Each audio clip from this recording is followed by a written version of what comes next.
I watch that. I'm a competitive sports person. I watch it. I'm like, yeah, let's go beat somebody. That sounds like a lot of fun. Beat them in a sport. Not, it kind of sounded wrong there. Man, I'm excited about this series. I hope you are ready for it. We're going to have a lot of fun today as we begin this new series called Play to Win. How many guys, just be honest, and if you're online, make sure you put this in the chat. How many guys would say you're competitive? How many guys just don't care? We're going to change you today. We're going to make you guys competitive today because there is sports, and I love being competitive in sports and like board games and just about anything else in life that I can turn into a competition. I would love to make a competition, but there's something that we have that is more important and more valuable that we have to make sure we stay competitive with that, and that is the race of life, living a life that's well lived for God. We want to play to win. We're going to talk about that in this series, and there's a quote, I'm summarizing, a quote by Bear Bryant, who is a very famous football coach. He said, it's not the will to win that sets winners apart. Everyone has a will to win. No one's like, I want to lose. Everyone's got the will to win. But he said the thing that sets them apart is the will to prepare to win. That's what sets you apart. If you want to be someone who wins in the race of life, you have to have the will to prepare to win. Iconic basketball coach John Wooden said that when opportunity comes, it is too late to prepare. When an opportunity arises, it's too late. Imagine, if you will, that you decided that tomorrow you're going to run in a 5K and you haven't run for 5 years.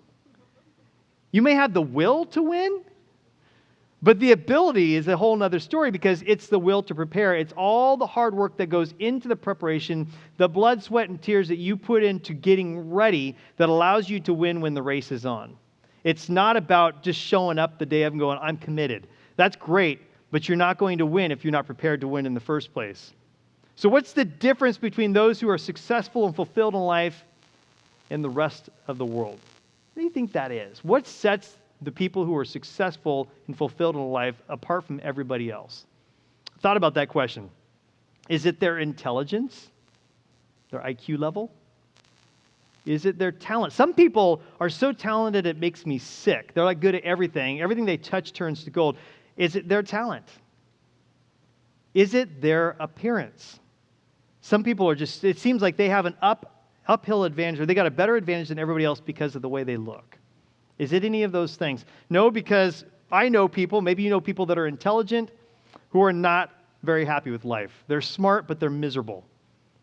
I know people who are super talented who have let their talent go to waste, and they're just trying to make ends meet in their life. It didn't get them ahead. I know people who are pretty people. They have all the looks, and yet they can't hold down a healthy relationship. You know somebody like that? So those things aren't the thing that sets us apart. It's, you know what it is? What the defining factor in whether what you do is something that sets you up for success and fulfillment or not, it is this: your decisions. The choices you make will be the thing that defines you. In fact, in your notes, this is something you can fill in online. Make sure you got the notes tab open if you want to follow along on this. But the quality of your decisions will determine the quality of your life. You see, you make your decisions, then your decisions make you. You think about that. The person you are right now, your friendships, your relationships, your status of income, the things you own, the things you succeed or don't succeed at, all of that can be attributed to decisions you made that led you to where you are now. In fact, everything you are now is a product of all the decisions you made in the past. And if you want to know who you will be in the future, look at your decisions now, because the choices you are making right now will decide what your future has to hold. Here's the problem. We're not good at making decisions. We all mess up. It's like you do really good at work, like being disciplined at work, getting your job done. You had a productive day at work, but then you're worn out and you get home. And so what do? You go for some comfort food. Bad choice. Because you had a long day and you're just like, I just need a break. I need something. Give me something right now. I deserve it. You ever said that before?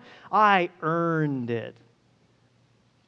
You're doing really good with your finances, but then you're out and about and you see that thing you always wanted and you got to have it. And you come home and you're like, what was I thinking? Why did I buy that? But we all are good at making decisions to a point, and then we kind of lapse. An example of this, when I was in college, I was making a minimum wage job, $6.50 an hour. And at $6.50 an hour going to college, I went to Nordstrom with some friends, and I got my eye on this jacket. It was this new technology I'd never heard of called microfiber. And they showed us in the store where they took water and poured it on the jacket, and it rolled off. It didn't even leave drips of beads of water. It was dry. And I was like, hail the jacket. That is amazing. It was $350. I was like a 19-year-old college student making minimum wage, trying to get by in school. But guess what?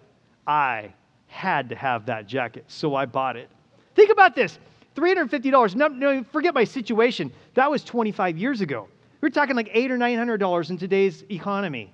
That's how much this jacket cost, but I had to have it. So I have a track record of bad choices. Here's another one, a little more recent. Oh, I could go on. I won't do that, though. I won't bore you with the details, but I will tell you about one that happened this week. I went to a conference in Orlando this week, and I had a flight that came back at 8:30 p.m., and you always know that you get to the airport 2 hours early, right? I was a little bit late. I think it was like an hour and 50 minutes or something like that. I show up at the airport, drop off my rental car, and I go inside, and it's 8:30. I'm not going to get a meal on the plane. I want to eat, and I didn't know it was beyond the security checkpoint, and there was a food court right there, and I'm looking at the security, and it says 18 to 20 minute wait for the line, and I'm like, I'm going to eat. So I had like an hour and a half by that point in time, and I stand in line for 15 minutes, eat a quick meal in 15 minutes. I've still got an hour before my plane leaves. I'm not worried. I've been through this airport before several times. I know that I've got plenty of time. And then I get in the security line, and the 18 to 20 minutes unfolded into 40 minutes. Do your math. I had an hour till the plane leaves. It's now 20 minutes until the plane leaves. And I'm a little bit like, uneasy. I'm a pretty easygoing guy, but I'm a little bit, I'm not feeling that comfortable. Well, let's get to the airport or to the terminal. And if you're familiar with Orlando, the airport has hubs, and these trains go out to these hubs. And I got on the train, and as the door was closing, I look up, I'm gate 112. I look up at the reader, the thing on the thing, and this tram goes to gate 70 through 99. I'm like panicked. I'm like, oh no, and there's a lady who works at the airport. I'm like, I'm on the wrong train. I need to get off. The train hadn't left yet. And she's like, oh, no, you're found. It goes there. And I'm like, okay, it's the reader board's wrong. We get almost to the other end, and I try to ask the lady another question, and come to find out she speaks Spanish. She doesn't speak English. She doesn't know what I was even asking her. She was just trying to be polite and answer back. She communicates to someone else who works at the airport next to her, and they're like, what gate are you trying to go to? I said 112. Like, oh, you're on the wrong train. You need to go back on this train back to the main hub and get on that one there. They pointed it, get on that one there and come back over here. I'm like, okay. I'm looking at my clock. It hadn't been that long. I still had like 15 to 18 minutes, somewhere around there to get, and I'm like, okay, I can do this. Take the train back to the main hub, and I quickly get off, and the other one was coming, so I got on board it, and I'm like, we're good. Until I look up halfway through the tram and look, and I'm at the same one, 70 through 99. I'm like, how is that even possible? And it turns out there's two trains that go parallel on the same track to the same airport. I was going back to the same terminal. Now I'm starting, the panic is beginning to set in. At this point in time, I have less than 15 minutes, but I'm like, on a wing and a prayer, I can make this. God, please hold my plane. Don't let them close the gate just yet. I'm going to make it. I can see the train I needed to be on. And I'm like, so we get back, and this time I'm running, full sprint, and I take off running, and I'm like, where is the entrance to this? I can't find the entrance. And I come around to the first airport person that I could come up to. I'm like, how do I get on that train to gate 112? She goes, well, first of all, gate 112 is that way, not this way, and you've just gone through security, so you're going to have to go back through security before you're able to get back on the train again. I'm like, please tell me that's not true. She's like, I'm sorry, it's the rules. So I've got maybe 12 minutes left at this point. So I'm like, maybe it's open. She goes, stop standing around. You got no line in the security now. The 40-minute line is down to 3 minutes now. I don't know why. So I go back through security really quick, and I get on my train, get all the way to the other end. There's maybe 10 minutes before my plane's supposed to leave, and I run at a full sprint. I get to gate 112, and something's wrong because I look, and there is no one there. Not a passenger, not an Alaska employee, and there's no plane at the gate. And I'm like, what? And I look at my ticket, it says 112. So I start wandering around the terminal. 5 minutes later, I happen to find a gate that's Portland bound, and I get up there, and I walk up, and I'm looking through the window, and I can see the plane there, and a lady standing there, she goes, you on your way to Portland? I'm like, yeah. She goes, yeah, they just closed the gate. I'm like, no, it's right there. And I'm watching, and I can see people in the little walkway into the plane, and they're talking to the plane, and all of a sudden the door on the plane closes, and they start pulling it back. I'm like, Oh, no. And I did not make the flight. By about 5 minutes, I did not get on that plane. We make decisions all the time that in hindsight, we're like, why did I do that when I should have done this? But we've all done them, right? We've all made, and they hurt sometimes, the lessons you learn in the process. But we all make choices that we look back and we're like, what was I even thinking? I'll tell you what you're thinking. In the moment, you don't make clear choices. What you need to do ahead of time is that you need to pre-decide what your choices are going to be. Here's 3 reasons I believe we're not good at making choices in your notes. Number 1, we're overwhelmed with choices. Did you know that the average person makes about 35 decisions, whether conscious or unconscious, every single day? 35,000 choices. When you get up in the morning and you're feeling good, you might be okay with making a bunch of those choices, but after a while, you get what's called decision fatigue. It starts to wear on you, just like, I don't want to make another choice. Your kids ask you, what are we having for dinner? You're like, I don't know, figure it out. You just decide you're done making choices. It's funny because when you go to the grocery store, you are faced with so many choices. Can you believe the toothpaste aisle? Have you seen the toothpaste aisle? It's just a paste to clean your teeth. And yet, I got online on Crest's website. I was just curious. There's regular toothpaste, advanced formula. I don't know what advanced formula it is, but it's something you probably need. They've got anti-cavity, which I thought was the point of all toothpaste, but there's ones, it's like if you don't mind cavities, you'd use this one, but if you don't want them, you go to this one. There's Advanced Pro Health. Oh, no, I just want consumer health. I don't need the professional help. I just want the consumer health. I don't know what Pro Health is. Then there's Advanced Pro Health Whitening. If you want the really pearly white teeth, you got to have that one. Then there's Whitening plus Charcoal. I don't know why you need it, but you probably do. Charcoal. There's Premium Plus Deep Clean. Because sometimes you don't really want your teeth really clean, but if you want them really clean, they do have something for that. It's kind of like a phone. It's like there's an app for that. There's a toothpaste for that. There's Premium Plus for sensitive teeth. Premium Plus Scope Dual Blast. You don't just get a single blast of scope. You get 2. I bet you if you use, you probably feel when that blast fires off. 2 separate blasts of scope hit your teeth. It's amazing what they've engineered and been able to do with toothpaste. There's 3D whitening. I don't know. Whitening's not good enough. You have to have 3D whitening. I don't know what the D's stand for, but I'm sure it's cool. 3D white stain eraser. Sometimes you don't care about the stains, but there are times where you want those stains gone. Make sure you got the stain eraser. There's gum detoxify. I don't know what that is. This one made me laugh. They have Bacteria Shield, and then they have antibacterial. Is that not the same thing?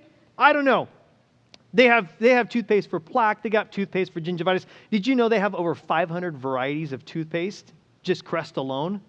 Crazy, crazy stuff. I took a picture of my toothpaste bottle to tell you what I get. Because I know you're probably thinking as a pastor, it's a very spiritual. You can give us a lot of directions, Pastor Mike, on what type of toothpaste we should use. Here's the one that I have. It's Crest Complete Plus Scope, not the dual one, sorry, it's the single, Advanced Active Foam. And down at the bottom it says anti-cavity fluoride toothpaste. So I got everything in mind. You know why I use this toothpaste? Because it is the one that Costco sells. I have no clue what's in it, but it works for my teeth. We are so caught up with choices on a daily basis. We get decision fatigue. I don't know. It's like the more choices you have to make, the quality of the decisions you make for those choices go down. Do you understand that? The more decisions that you have to make, the quantity goes up, the quality of your decisions go down.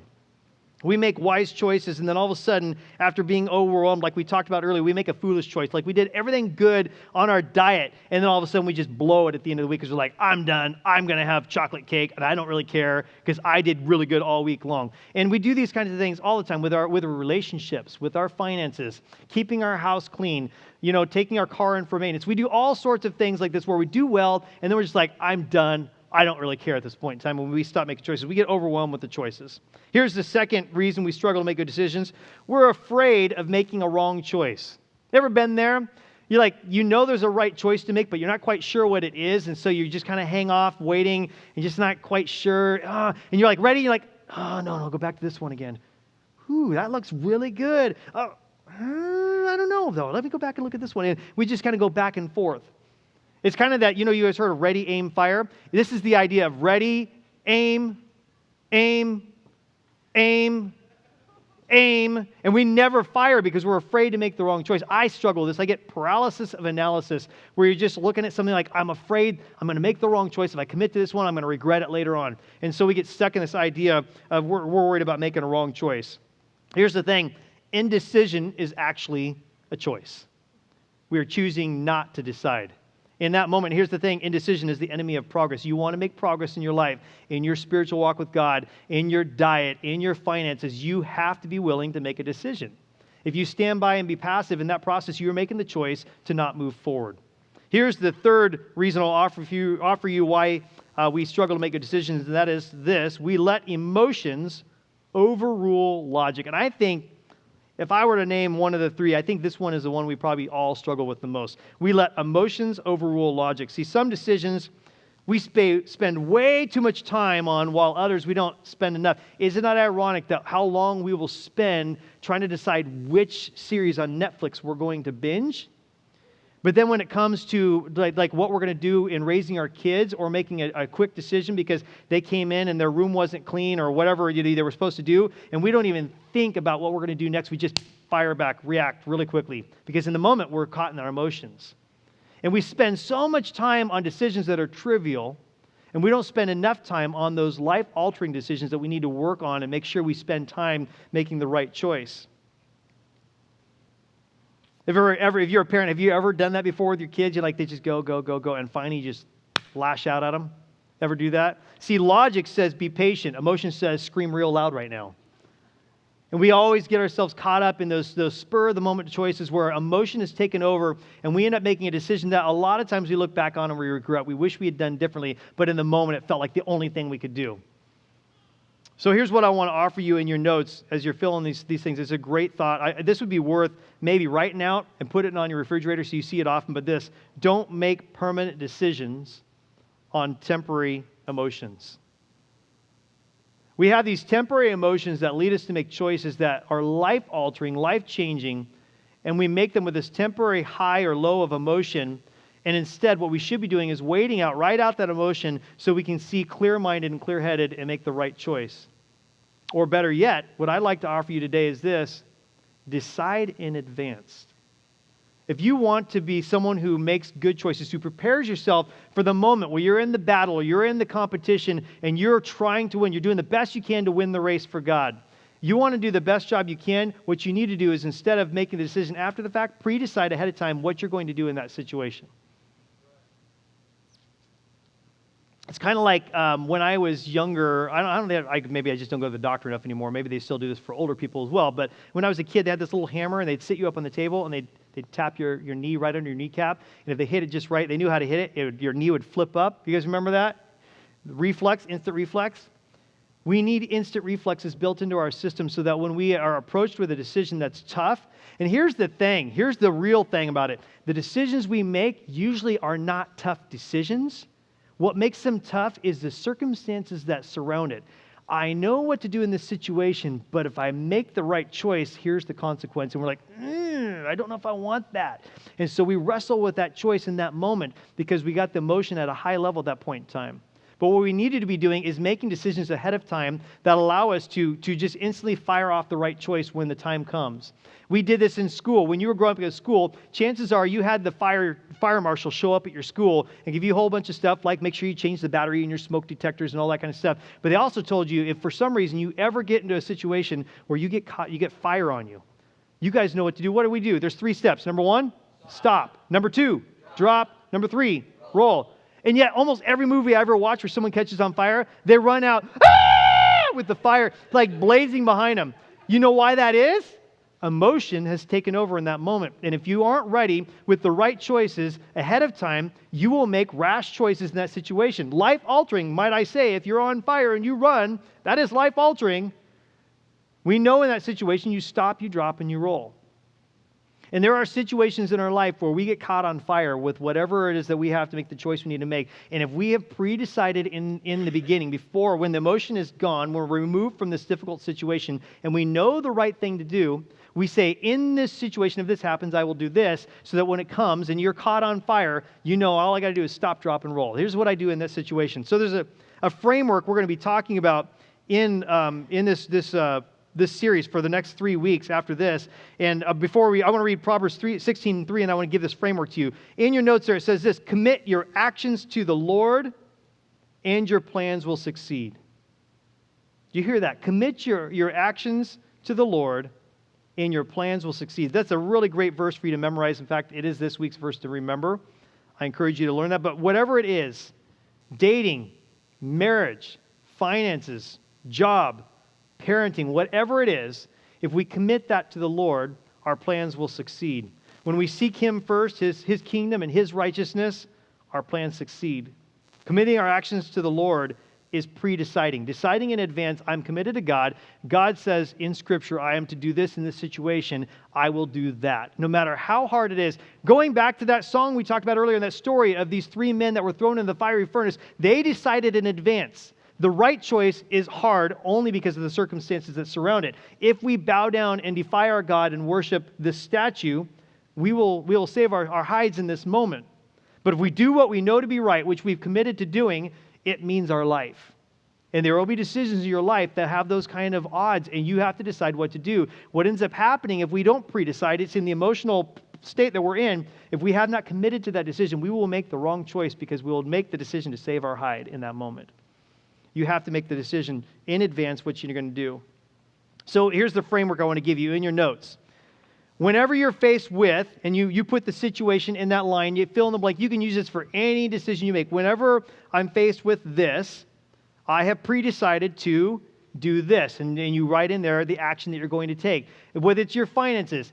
Whenever I buy a new car, I will decide in advance what price I'm willing to pay, what interest rate, whatever. I will decide in advance, and I will decide that when I go into the dealership, I'm not going to make a rash decision. I'm going to take the data home and spend a few days thinking about it before I make my choice. I will ask people in my life who are good with personal finances, do you think this is a wise choice? So if we make the decision in advance, those are the things we're going to do, so that we're at the dealership, and the guy who's schmoozing us on the lot, who makes, by the way, money if he can sell us the car, is like, man, you would look, I don't say this to everybody, but you would look really good in that car. Oh, that's just a perfect fit. Oh my goodness. Wow, and look at your credit. Oh, we've got a loan that'll fit just and you're like, wow, yeah, I'm going to make that choice. But if you decide in advance, walking in, here's what I will or won't do, then you don't let the emotion take you over in that moment.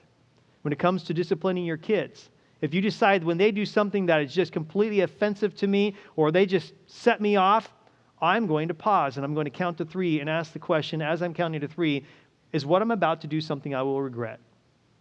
See, in every decision that we make, if we pre-decide what we will do in face of that action, that is how we succeed. That is how we prepare so that we can play to win. You'll see examples of this throughout Scripture. You see Abraham in the Old Testament. He's like almost, I think he's 100 years old when he finds out he actually finally is going to get a kid to be the heir to his family. And he loves Isaac, his son Isaac, so much that God starts looking and going, hey, I think you may like Isaac more than you like me. So I'd like to test you. And he told Abraham, what I want you to do is I want you to sacrifice your son Isaac on an altar to prove to me that you love me more than him. Abraham didn't hesitate. Grabs his son, he goes on a hike up a mountain, he's ready to sacrifice his son. If you read later on in the New Testament, Abraham supposes that God will raise him from the dead, but he pulls the knife out to prepare to slaughter his own son. He decided in advance. You move on to the story of Ruth. We've talked about Ruth before here, but Ruth was with her mother-in-law. Her mother-in-law is moving back to Israel, where she was from, and takes Ruth and Orpah, her daughters-in-law, along with her. And halfway through, she's like, guys, go back. You guys go back to your own home country. I can do this on my own. Orpah leaves. Ruth says, far be it from me to leave you. If you go here, I will go. Wherever you die, I will die.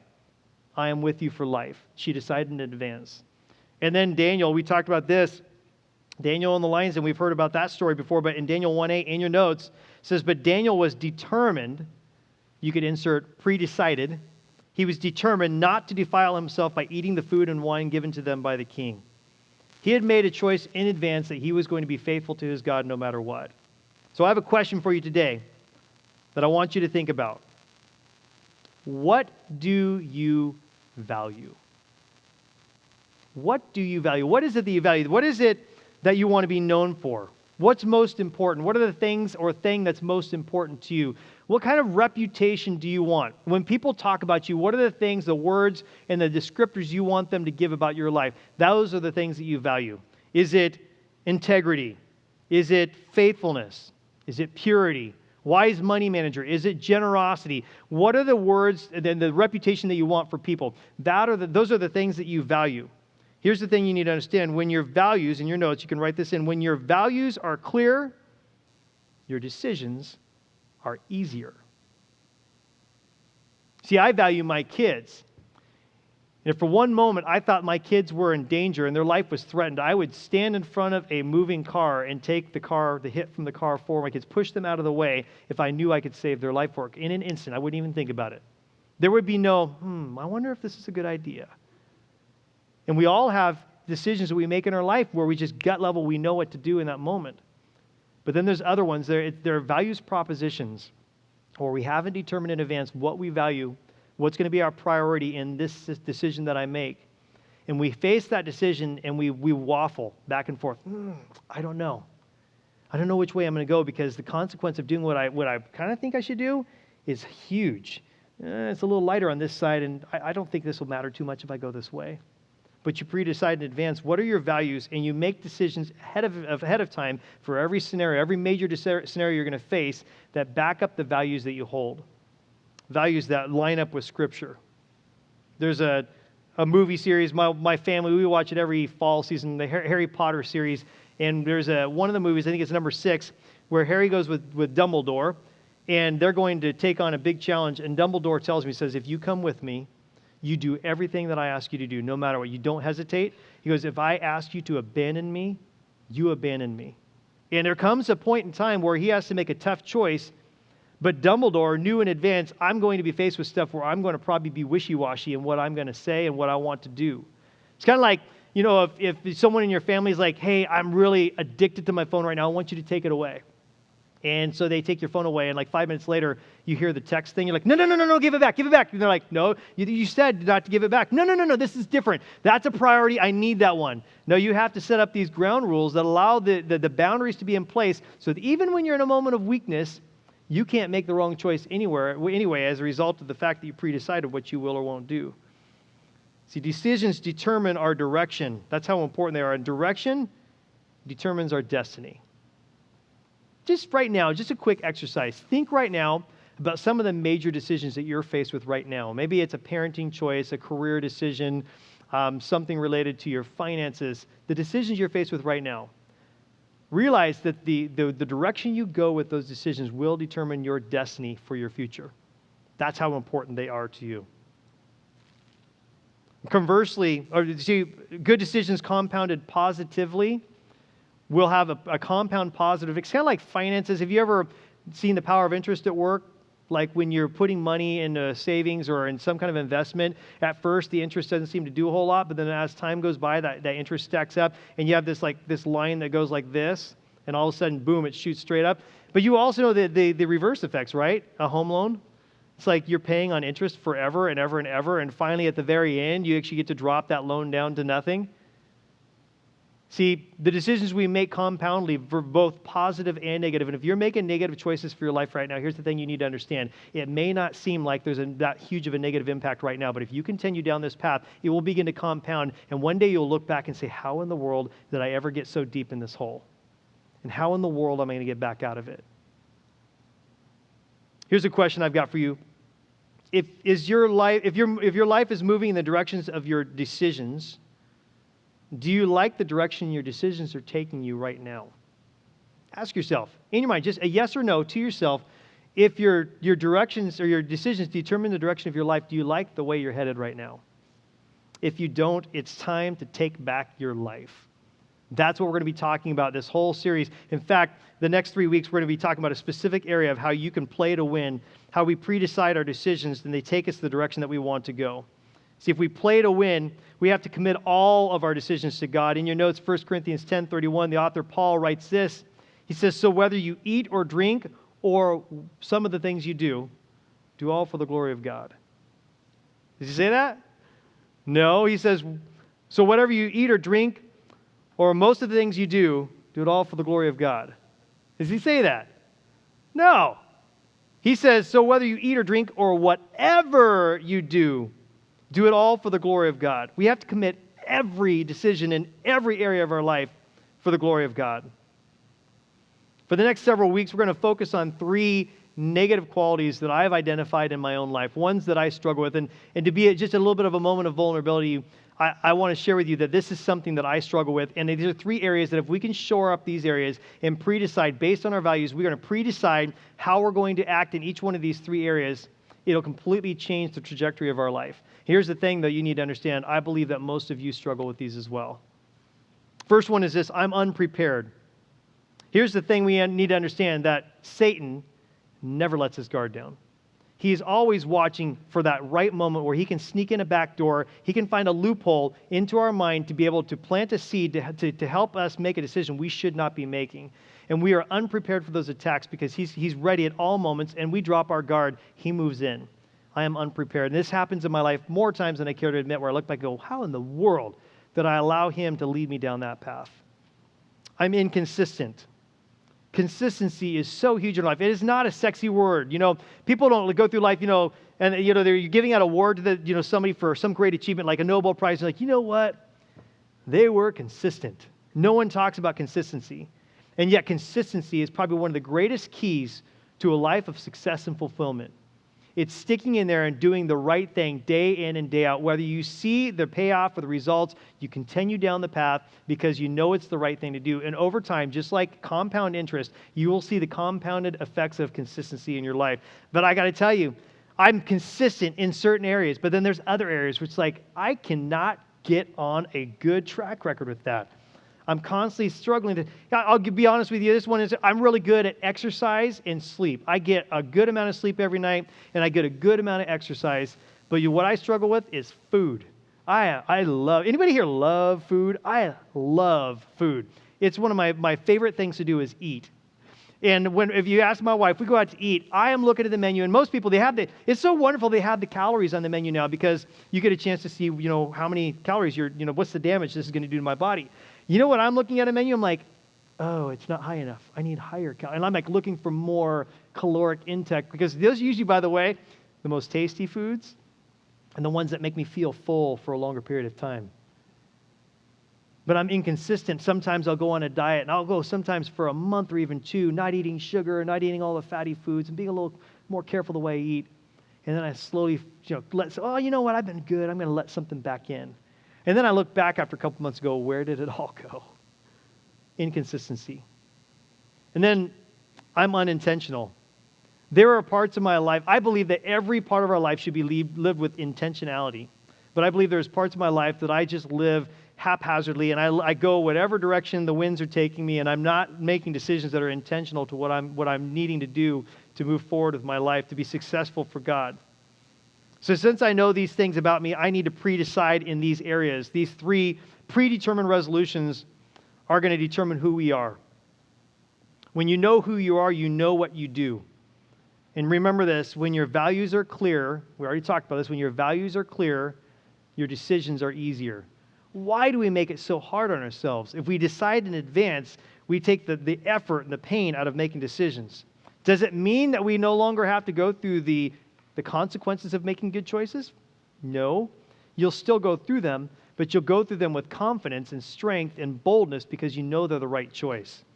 So we talked about how most of us are unprepared. We're inconsistent. We're unintentional. So the next 3 weeks, we're going to address each one of these. And so knowing that Satan does not take a break, and he is always looking for ways to slip in a little temptation to get us to go the wrong way, to do the wrong thing. Next week, we're going to talk about this. I commit to be ready. You can write that in your notes. I commit to be ready. That's the first commitment we're going to make. And then knowing that we struggle with consistency, and that consistency compounded over time is the secret to us seeing success in our lives for God. That I'm going to commit to being consistent. That's the second commitment we're going to make. I am consistent. The second one, or the third one, is knowing that we have this ability to go through life with certain areas that we're very clear on what we're going to do intentionally, but then there's other areas we just kind of let things go as the winds take us. We're unintentional. And what I want to do is this. I want to make sure that we make a commitment to be devoted. Devoted to God, devoted to what He's called us to, so that everything we do has intentionality.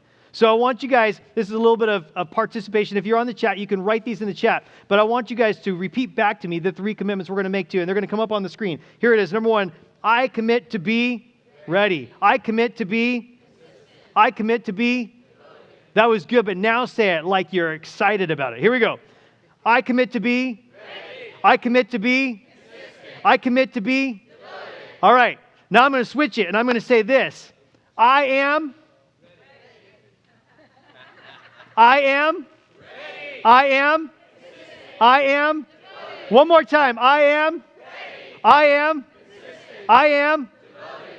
And see, when you come with your choices with that kind of resolve, think about how much relief in your life when you have a tough choice to make, and when it comes to that choice, you're like, no, I'm ready for this one. I already decided in advance what I'm going to do. I know what I'm going to do. It's going to be painful. I know I'll go through this pain, but you no longer have the torture in your mind of, which way should I go? Am I making the right choice? Maybe the consequences would be less in this situation. It's funny, we do this with our kids. How many of you guys have children of the age that they're like getting ready to be or just gone through the process of potty training? There's a moment in time when your children are just using the diaper, if you know what I mean. And then there's a period of time where you're taking through the process of training them to use the toilet and not make the mess in the diaper.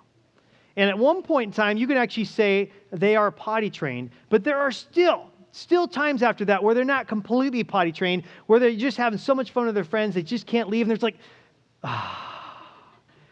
isn't that much better? There are times where you wonder why it's on the floor and not in the toilet. Here's the thing I want you to understand.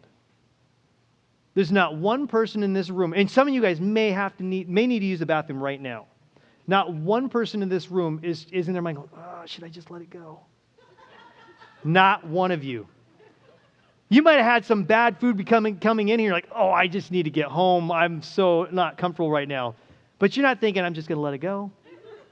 But could you? Could you? Yes, you absolutely could. But there's no torture in your mind about whether or not you will or not. I remember very distinctly 2 times as a 6-year-old boy where I made the decision after much deliberation and just the pain of my bladder getting ready to burst to let it go. I remember the relief. And I was like, now I have to deal with the consequences, but it felt so good to just finally release the pressure. None of you would ever do that. And yet there's decisions in your life where you should be resolved that I'm going to do this no matter what, no matter how uncomfortable it is, because I understand the consequences of not making the right choice in the situation are dire. But you haven't made that choice in advance. And much like a child who's recently potty trained, you're in the torture of this decision, trying to figure out how in the world am I going to make this choice? I don't know how to make it, and the anxiety creeps in. You can't sleep at night. But if you would pre-decide in advance that no matter what, in this situation, when I'm faced with it, when faced with this, I will do this. And you know in advance, it takes all the pain out of it. And you know that you're going to be successful because you're always going to make the right choice. See, we're all vulnerable in these areas when circumstances test our emotions, but the good news is this. Your decisions won't be based on the emotion of the moment, but on the values God has placed on your heart. So once again, I'll say when your values are clear, your decisions become easier. There's a decision I want you guys to consider right now in your notes. The second next step in your notes says this: I will pray for and look for opportunities to serve my top 3. I shared this with you guys a couple weeks ago, but we're about ready to embark on a journey kicking off on October 2nd called Change Your World. We did this about a year and a half ago. We're going to do it again because I really believe that God is going to use our church in this moment in time to make a measurable impact in the world.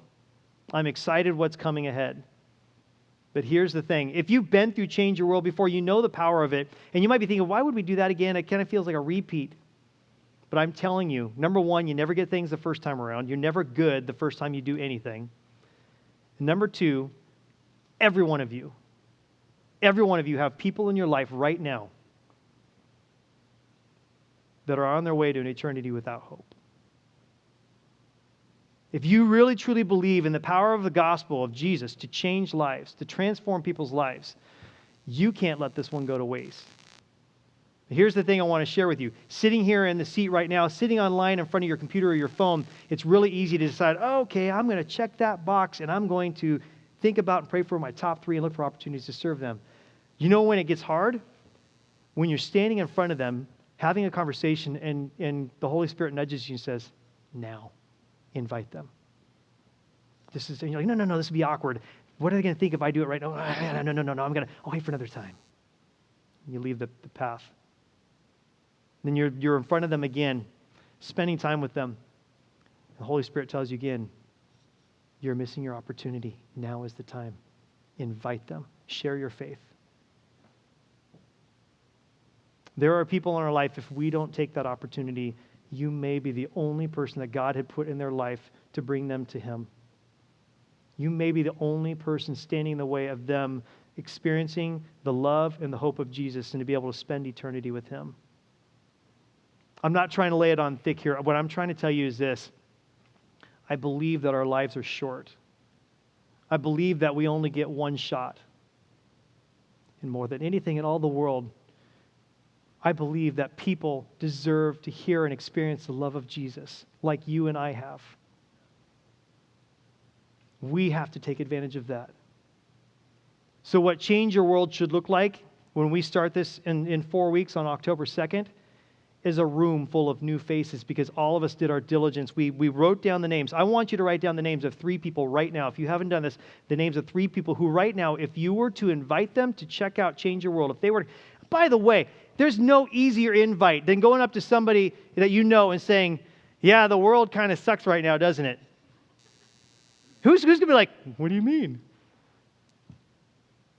Things need to change. I know. Yeah, me too. I believe. I just wish I knew what to do. It's funny you say that. Because my church, we're going to be talking about that. We're going to go through an 8-week journey where we're going to discover how each one of us have the opportunity to make a difference called Change Your World. You want to come check it out? It's an easy invite.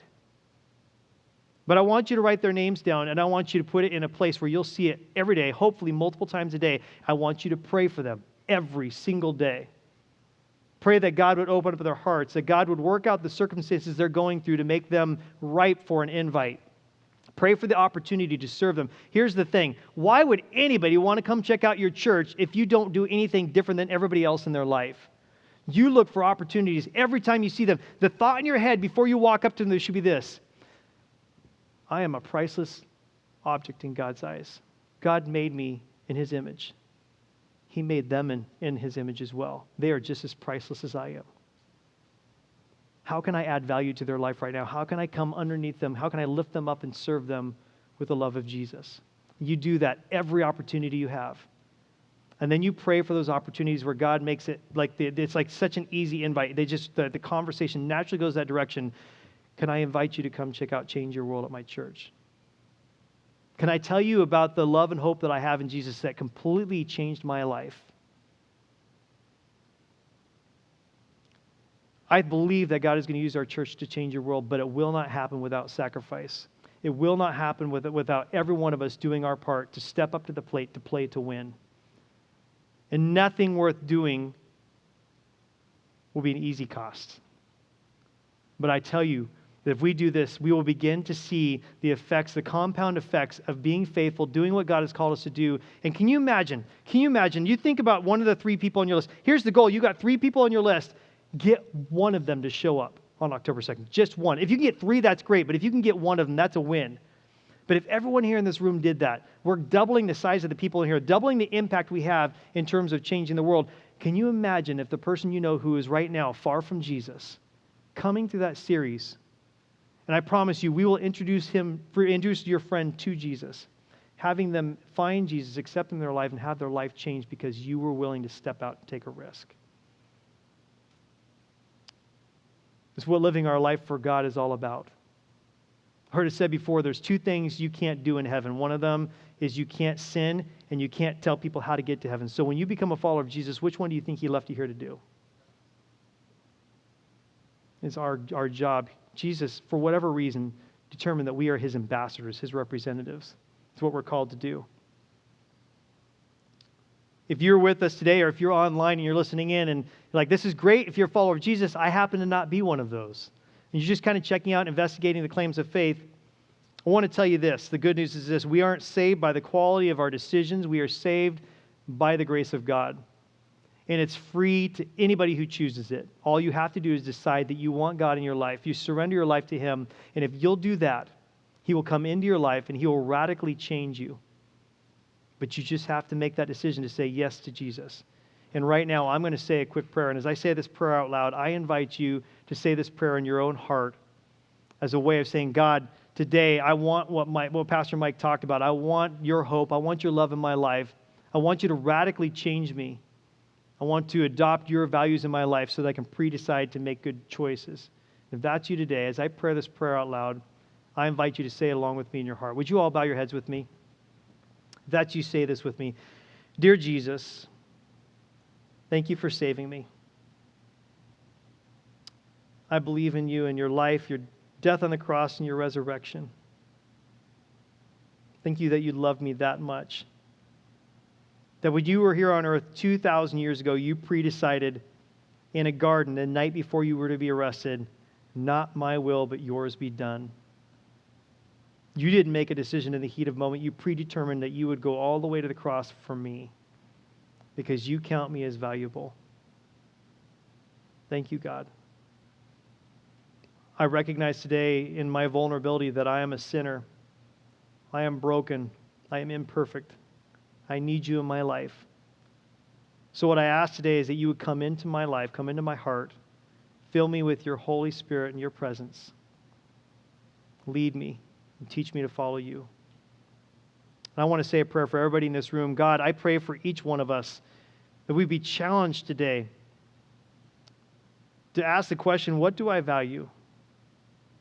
Help us all to determine today that what we value is to live out the values that you share with us in Scripture, and we would predetermine in our heart to make the right choices.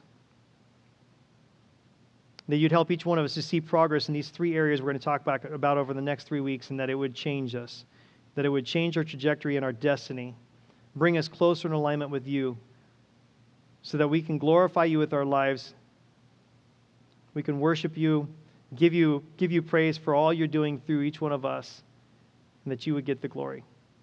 And thank you for this, God. In your name we pray. Amen.